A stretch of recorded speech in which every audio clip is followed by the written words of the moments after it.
The Great Attractor is a mysterious region of space that seems to be pulling our galaxy and many others towards it with immense gravitational force. Scientists estimate that the Great Attractor contains the mass of tens of thousands of galaxies concentrated together. However, it's difficult to observe the Great Attractor directly because it lies in a direction obscured by the dense plane of our own Milky Way galaxy. Astronomers first noticed something unusual when measuring the motion of galaxies. Many of them seem to be streaming in the same direction at very high speeds, as if being tugged by an unseen mass. The source of this gravitational pull was dubbed the Great Attractor. More recent studies have suggested the Great Attractor may just be part of an even larger structure of galaxy clusters, and that our local group of galaxies is actually being drawn towards something called the Shapley supercluster even further away. So while we can't see it directly, we know the Great Attractor is out there, drawing our cosmic neighborhood towards it as though a giant plug had been pulled in that direction. The true nature of this bizarre phenomenon remains one of astronomy's enticing unsolved mysteries. Perhaps future observations will reveal what colossal objects or cosmic structures are responsible for the perplexing motion induced by the Great Attractor.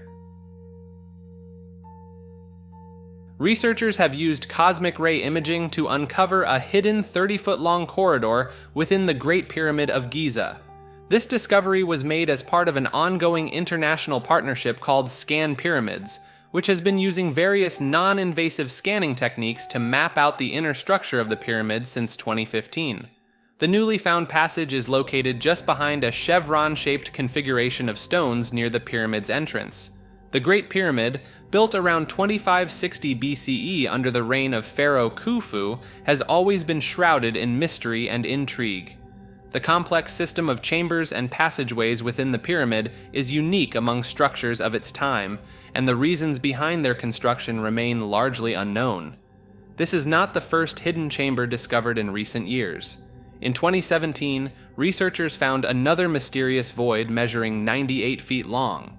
While the purpose of these chambers is still being investigated, some experts believe they may have served to distribute weight within the massive structure, which consists of 2.3 million stone blocks, each weighing an average of more than 2 tons. Researchers plan to continue their scans at the site, hoping to uncover artifacts and further unravel the mysteries of the Great Pyramid. The discovery of this hidden corridor opens up new avenues for exploration and research into one of the world's most iconic and enigmatic structures. The Great Serpent Mound is an ancient Native American effigy located in Ohio, stretching over 1,300 feet in length and varying in height from a few inches to a few feet. The mound is shaped like a serpent, with its body winding back and forth and ending in a triple-coiled tail. At the head of the serpent is an oval-shaped feature that some believe represents an egg, the sun, or even a frog. There has been much debate among scholars about which specific Native American culture built the mound and when it was constructed. Recent research suggests that the Serpent Mound was initially built by the Aden culture around 2,300 years ago and then later rebuilt or repaired by the Fort Ancient culture about 900 years ago. The mound is situated on a plateau that is actually the site of an ancient meteorite impact crater, adding to its mystique. Some theories propose that the mound's construction could have been influenced by astronomical events, such as the appearance of a supernova or comet. The Serpent Mound has been a source of fascination for many, with various interpretations of its meaning and significance. Some see it as a representation of an ancient Native American creation story, while others find spiritual power and enlightenment in its presence. In 1888, a peculiar event known as the Great Sheep Panic occurred across southern England. On the evening of November 3rd, tens of thousands of sheep simultaneously fled from their fields and enclosures across an area spanning several hundred square miles of Oxfordshire. The following morning, the sheep were found scattered far and wide, with some still trembling in fear under hedges and others huddled together in the corners of distant fields. The sheer scale of the event was astounding, as it would have been impossible for even 1,000 people to have caused such widespread panic among the sheep. Interestingly, a similar incident occurred the following year in nearby Berkshire. One possible explanation for the Great Sheep Panic is that it happened on an exceptionally dark night, punctuated by occasional flashes of lightning. Sheep are known to be timid and easily frightened animals, and the unusual atmospheric conditions may have triggered their instinctive flight response on a massive scale. Greek fire was an incendiary weapon used by the Eastern Roman Empire, starting in AD 672. It was designed to set enemy ships on fire and was ejected from a device similar to a flamethrower. The mixture was highly flammable and could ignite upon contact with water, likely made of naphtha and quicklime. The Byzantines effectively used Greek fire in naval battles, even burning on the water's surface. This technology played a crucial role in Byzantine military victories, notably in defending Constantinople from Arab sieges. The reputation of Greek fire was so significant that crusaders from Western Europe referred to any incendiary weapon as Greek fire. However, these mixtures differed from the Byzantine formula, which remained a closely guarded secret. Byzantines used pressurized nozzles to project the liquid, similar to a modern flamethrower. The exact composition of Greek fire remains uncertain, with suggestions including pine resin, naphtha, quicklime, calcium phosphide, sulfur, or niter. Despite the term Greek fire being widespread, original Byzantine sources used various names like sea fire, Roman fire, or liquid fire. Incendiary weapons existed long before Greek fire, including sulfur, petroleum, and bitumen-based mixtures, incendiary arrows, and pots. Greek fire's development is attributed to Callinicos, an architect who fled to the Romans and played a crucial role in repelling Muslim forces during sieges of Constantinople. The secrecy surrounding Greek fire extended to its composition, manufacture, and deployment, with knowledge compartmentalized to prevent enemies from understanding it fully. Theories on its composition have varied, but most modern scholars believe it was based on crude or refined petroleum, similar to napalm, with additional ingredients like resins for thickening and intensifying the flame. Greek fire was mainly deployed through tubes on ships, with portable projectors also used, and jars thrown by catapults. However, it had limitations, such as limited range and sensitivity to sea and wind conditions. Despite this, Greek fire remained a significant factor in battles and Byzantine history. In the 12th century, during a period known as the Anarchy in England, a remarkable event occurred in the Suffolk village of Woolpit. A group of villagers came across two young children with green skin near an old wolf pit. The children, who appeared nervous and spoke an unintelligible language, were taken to the home of a local nobleman, Sir Richard de Calne. Initially, the green children refused to eat any food offered to them.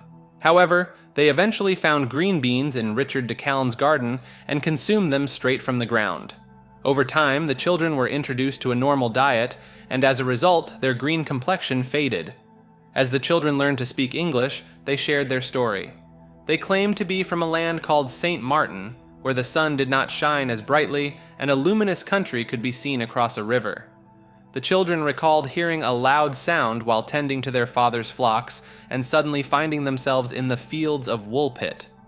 The boy fell ill and passed away shortly after the children were baptized, but the girl, later known as Agnes, lived on.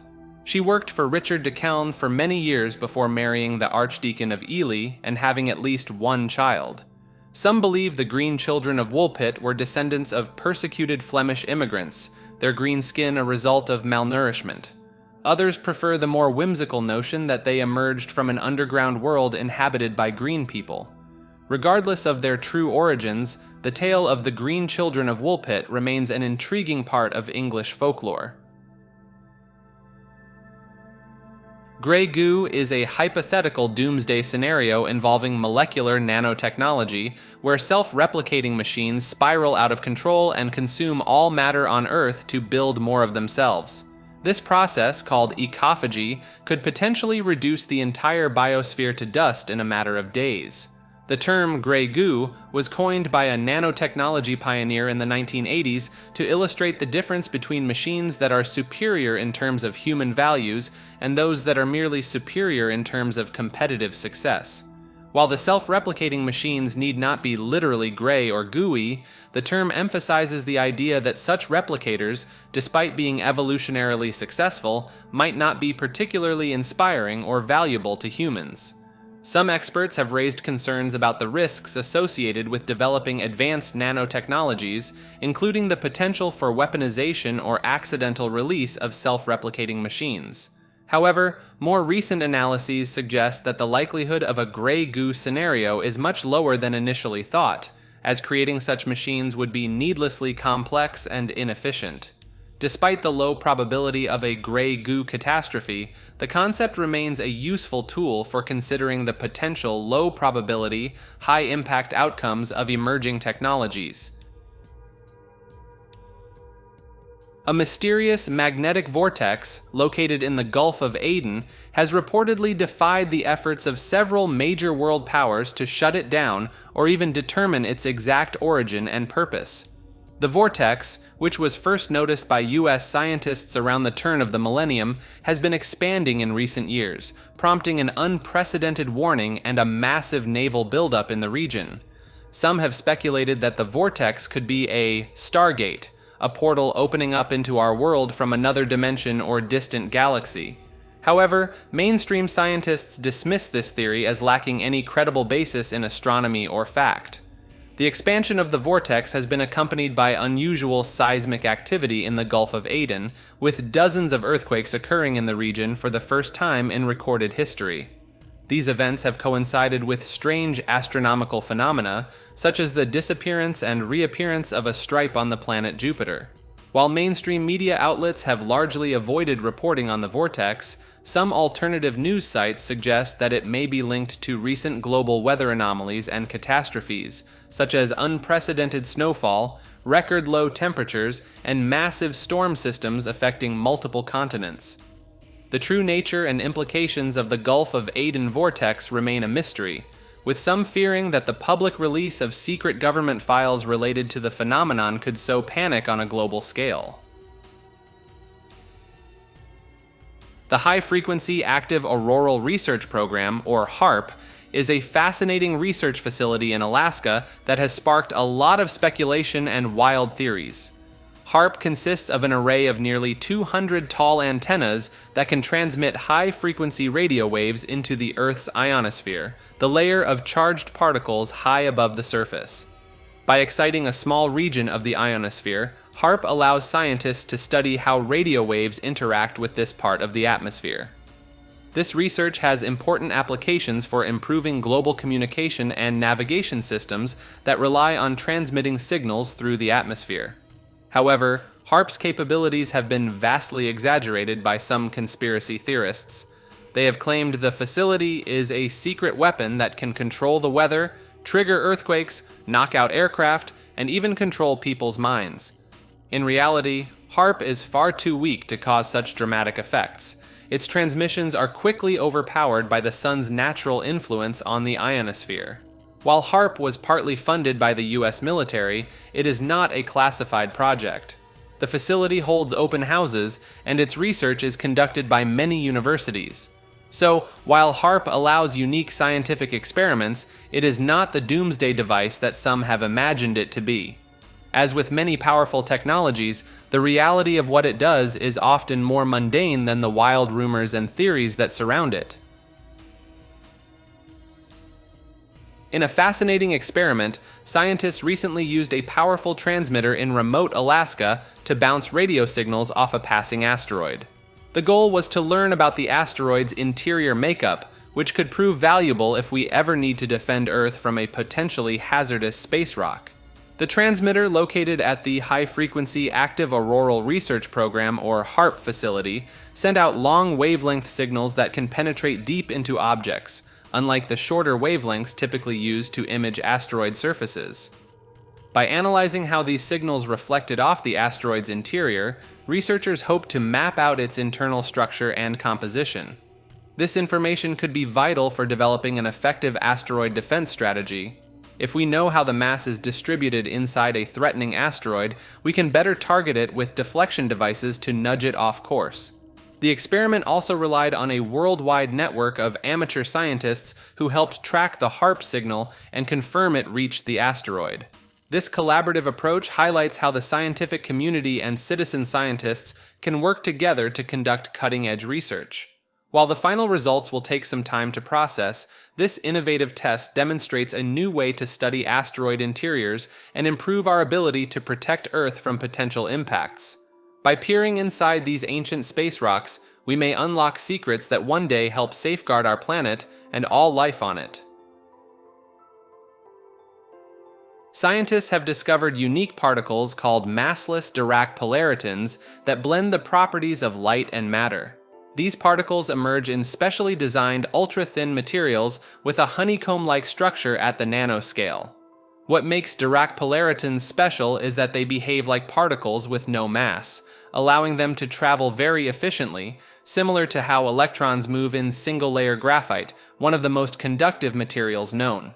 However, unlike in single-layer graphite, the properties of these Dirac polaritons can be easily tuned and controlled.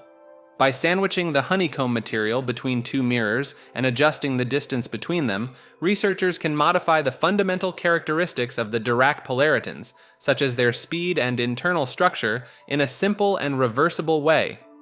This tunability is a key advantage over single-layer graphite, where altering its properties is extremely challenging. The discovery of Dirac polaritons and the ability to control them opens up exciting possibilities for the development of photonic circuitry, where information is transported by light instead of electrons. This could lead to much faster and more efficient light-based computers in the future, revolutionizing the field of computing as we know it today. During World War II, a secretive division of the Nazi SS called the EI-4 developed revolutionary spacecraft known as the Haunebu. These saucer-shaped craft allegedly utilized an advanced propulsion system that harnessed electromagnetic energy and gravity manipulation. The Haunebu craft ranged in size, with some models reaching diameters of over 70 meters and capable of incredible speeds, potentially even achieving spaceflight. They were said to be constructed from an exotic metal called Victelen, providing enhanced protection. As the war neared its end, the SS purportedly aimed to evacuate key personnel and technology using the largest Haunebu craft, the 71-meter-wide Haunebu 3. This massive saucer was rumored to carry a crew of up to 32 and sustain them for several weeks. Speculation suggests these craft were relocated to a hidden Antarctic base or possibly even used for off-world missions. In the decades following, disc-shaped UFOs bearing resemblance to the Haunebu were reported worldwide, leading some to believe the Nazis had secretly survived and continued developing their unusual technologies. While evidence remains scarce and much is clouded by myth, the stories of the Haunebu continue to capture the imagination of those fascinated by tales of secret Nazi wonder weapons and the enduring mysteries of UFOs. The exotic propulsion, incredible capabilities, and strange history ascribed to these craft have cemented their place in the annals of fringe science and conspiracy lore. Havana Syndrome is a mysterious illness that has affected American diplomats and intelligence personnel around the world. Sufferers report hearing strange sounds, often described as buzzing, grinding, or squealing, followed by a range of symptoms such as dizziness, headaches, and fatigue that can last for months.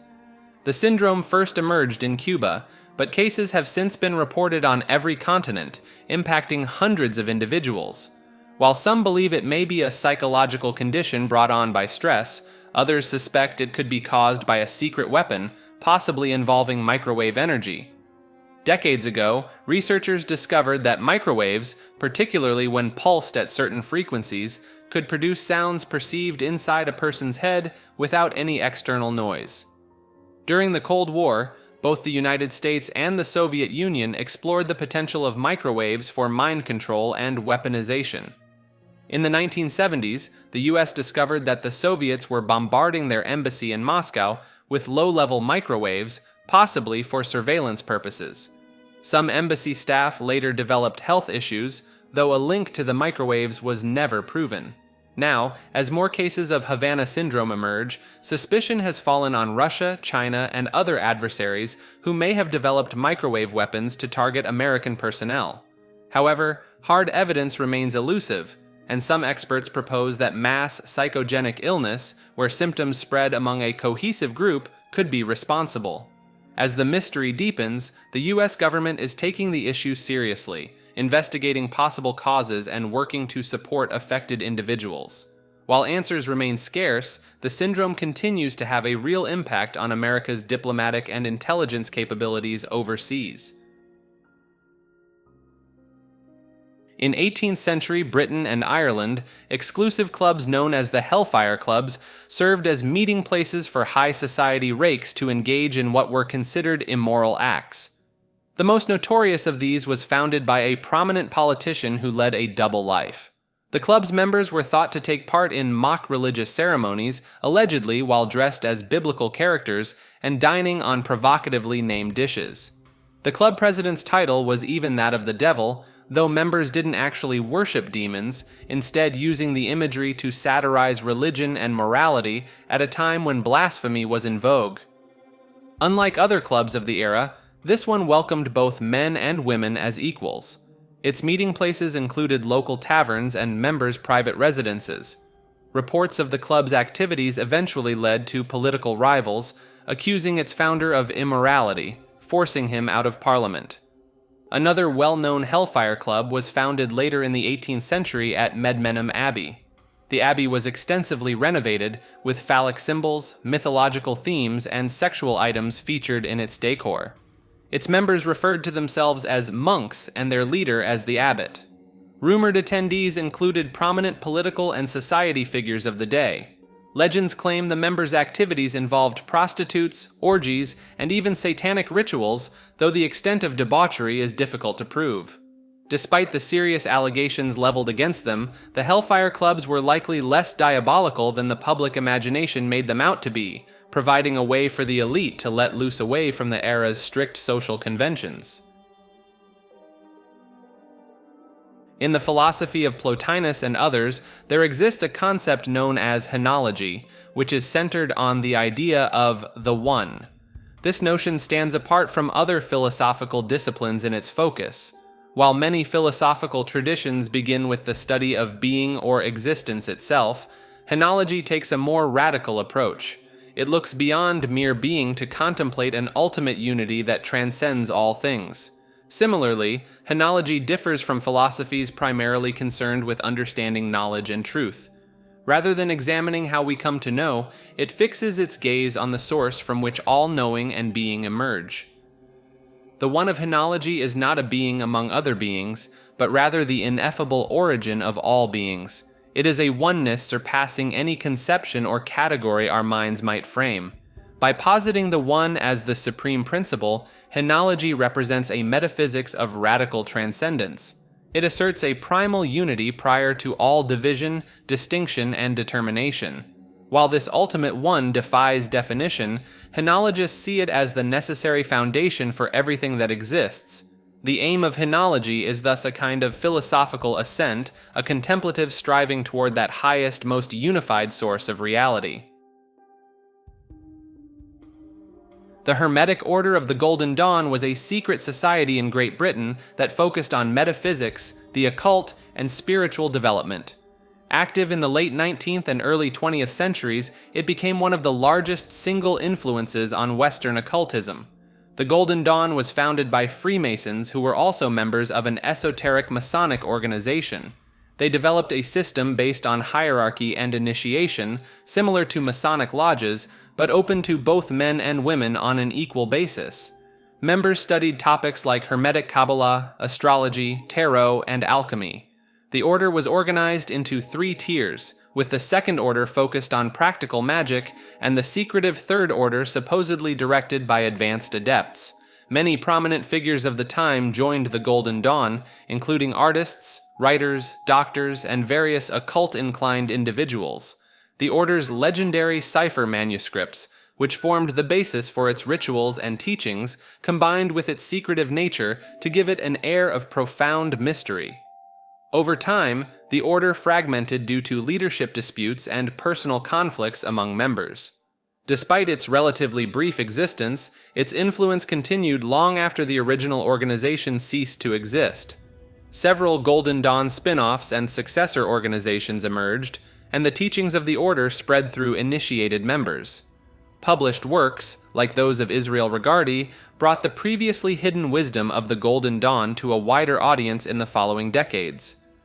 While no direct lineage of the original Golden Dawn temples survives today, many occult organizations and systems still draw upon its rich symbolism, complex cosmology, and potent magical techniques, ensuring its continued place as a cornerstone of modern Western esoteric tradition. In 2008, archaeologists in Yorkshire, England made a startling discovery: a remarkably well-preserved human brain dating back over 2,600 years, making it the oldest intact brain found in Eurasia. The brain was discovered inside a skull buried face down in a pit during an archaeological excavation. Analysis revealed that the skull belonged to a man likely in his 30s who had been hanged and then decapitated shortly after death, with his head buried immediately in the pit. While the reason for his killing remains unclear, it's possible it was part of a ritual sacrifice. Amazingly, the brain had survived despite the disappearance of all other tissue on the skull. Though shrunken to about a fifth of its original size, the brain showed few signs of decay. Much of its original material had been replaced by an unidentified organic compound.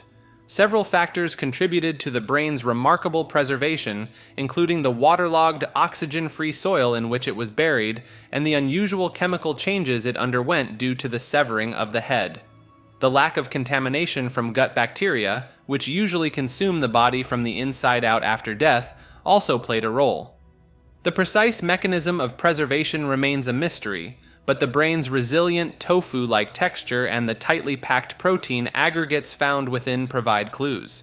The discovery of this ancient brain offers a fascinating glimpse into the past and the complex processes of decomposition and preservation.